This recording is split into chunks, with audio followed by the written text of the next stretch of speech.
So now I can exit the sketch, and because I'm satisfied with it and the geometry is fully constrained, so I just exit the sketch workbench. So as you can see here, there's no construction geometry showing, and the only way it's gonna affect the model is that it just uses itself to work with this sketch, and it stays just within the sketch.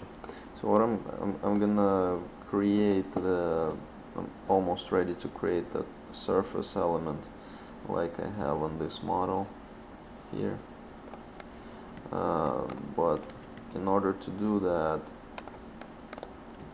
I'm gonna use the sweep tool, but first I have to extract one of the edges of my sketch. I'll explain why.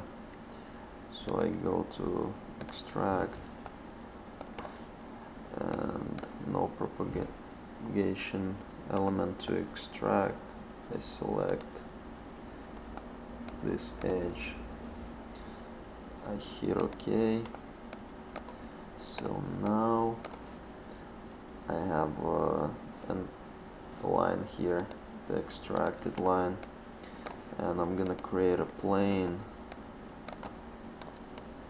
and I'm gonna go and say normal to curve type.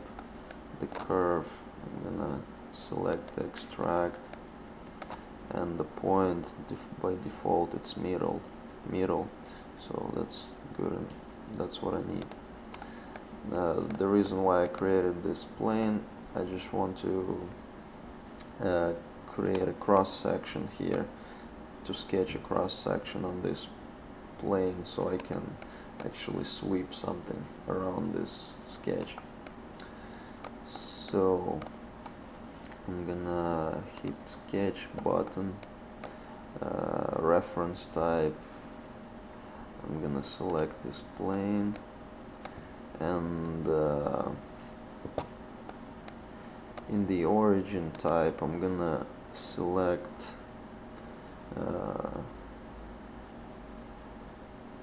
curve intersection, and I'm gonna select for the reference this extract, because otherwise if I instantiate all of this geometry later, it's gonna keep creating this instantiated sketch, but right on this plane. It's just gonna associate it to this plane instead of carrying it through all the way my instantiated geometry. So I hit OK, and now I'm just gonna create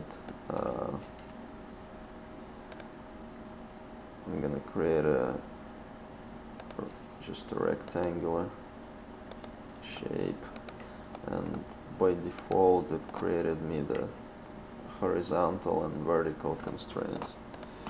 So that's what I need, and I'm gonna I need to constrain the middle point of this bottom side to the origin of this sketch.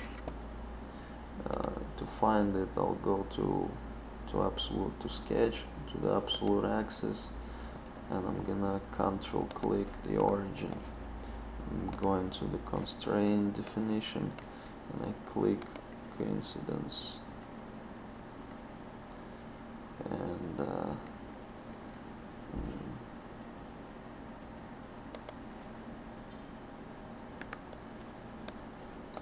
actually it's not a coincidence, it's a midpoint.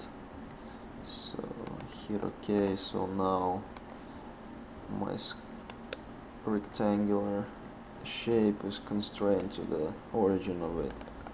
So another thing that I need to do, I need to constrain, give some dimensional constraints to it. And again, I'm going to create a sketch here. Actually, no, I'm gonna create the parameters to assign them to these values again. And I'm gonna hit the new parameter of type. I'm gonna hit height, and I'm gonna, instead of a single value, I'm gonna give a multiple values to it, and I'll show how that works. But I'm just gonna assign maybe 150-inch value to this height. Apply. It created me a new parameter of height, and I go and create another parameter. Actually, no, I hit apply. A new parameter, I'm gonna call it width, and it's gonna be 8 inches. Apply, created me a width parameter. I hit OK. So now I'm gonna assign height, edit formula, hit OK. So now it created me 150-inch height of this rectangular. I hit OK. I'm gonna assign width by double clicking, edit formula, selecting width. Okay, so here I have my sketch constraint here, so I can exit. So I have my cross section, and what I'm going to do, I'm gonna sweep it.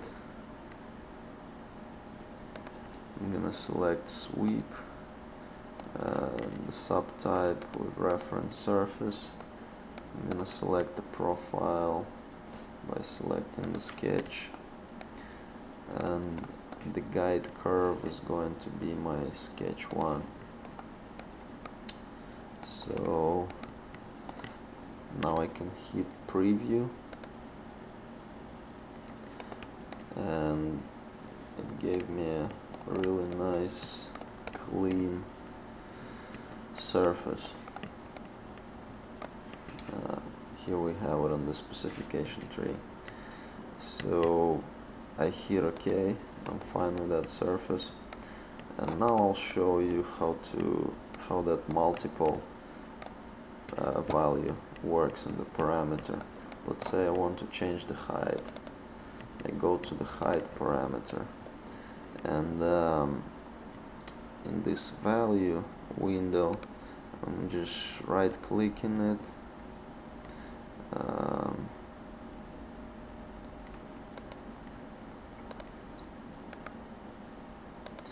and I think that I made a mistake and created a single value parameter, but it's okay.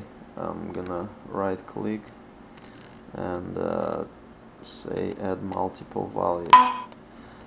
So I'm gonna add the value of 180. I move it down, and 250, just to move it down, and 150, that's the one that I have right now. Hit OK. So now I can kind of I have a list of these values that I want to change, maybe for testing purposes throughout the actual session. So if I select this one, it's gonna change my geometry. If I go and do it again, and I select my 150 or 180, hit OK, it's gonna change it. So now we're ready to define the PowerCopy.